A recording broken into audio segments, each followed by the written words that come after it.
Hey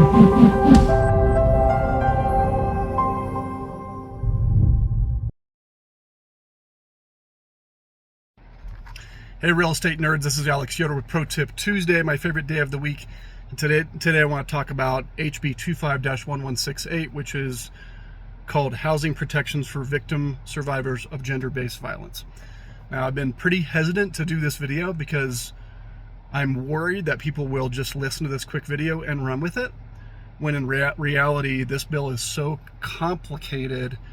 You should 100% be speaking with legal counsel if you have a situation where somebody is reporting to be a victim of gender-based violence.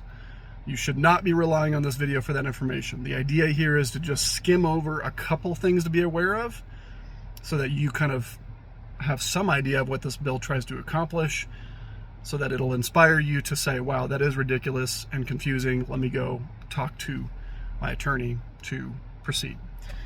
So first of all, the biggest thing out the gate here is that the bill redefines what used to be just domestic violence as gender-based violence, which now includes stalking or unlawful sex acts or sexual acts. And the way that a tenant will show proof that they're entitled to the protections outlined in the statute have changed. So to be clear, this bill did not add a full new protections for domestic violence victims. It expands upon the existing law. And so now what's required is a lot easier to obtain for tenants. So previously we had to get like a police report or protection order.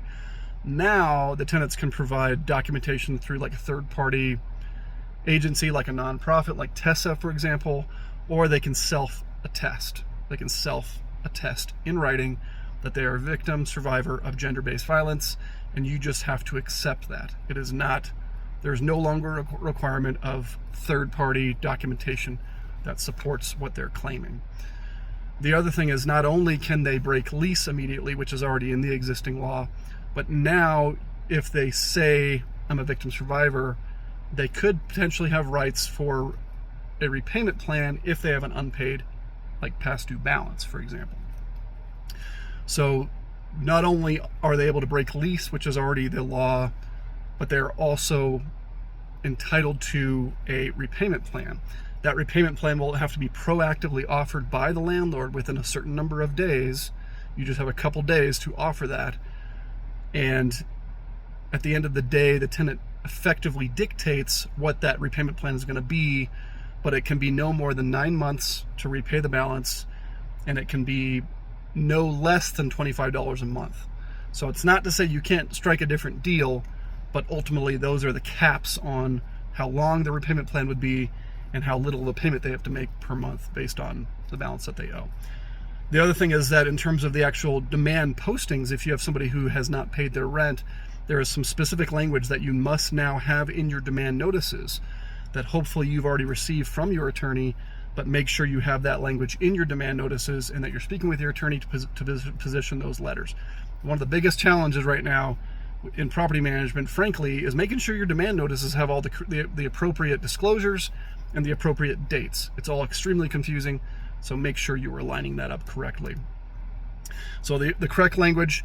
Beyond that, you also have to now make 3 attempts at service as opposed to 2. So if the tenant is not there the first and second time for you to serve them, you have to make a 3rd attempt before you are posting that demand on their door, and you have to mail the demand notice via like some kind of certified mail or proof of mailing to show that, so you have a record about whether it was successfully delivered or not. So that's a big change in terms of what's required for demand notices if somebody does have past due balance. But make sure you are offering that proactive repayment plan and you are positioning that correctly. That's probably the biggest hurdle.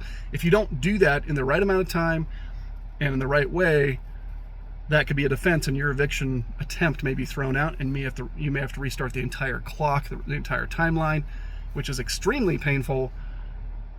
In many cases, you're doing a 30-day demand, so that's a lot of time and a lot of money that you're kind of losing in it being delayed further. So make sure you're checking your dotting your I's and crossing your T's.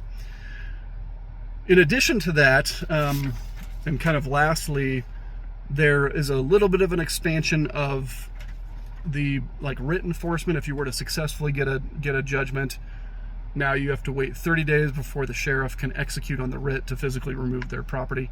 In most cases, it doesn't come to that. In most cases, people vacate on their own before that all occurs. But just know that if that doesn't occur, you're going to have to wait quite a bit of time to actually execute on the writ.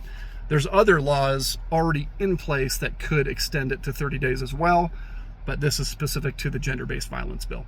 So in short, make sure that you are talking with your counsel and positioning things well, because it is very easy to trip over these little nuances and there's these little details for it to cost quite a bit in kind of restarting everything. So that's a high-level highlight overview. It really makes things complex. And as of about 6 days ago, this bill went fully into effect here in Colorado. We have quite a few other bills that were signed into law this year that go into effect the 1st of January of 2026. So I'll be doing a couple videos on those before they formally come into play. But hopefully this was helpful. We'll see you next week.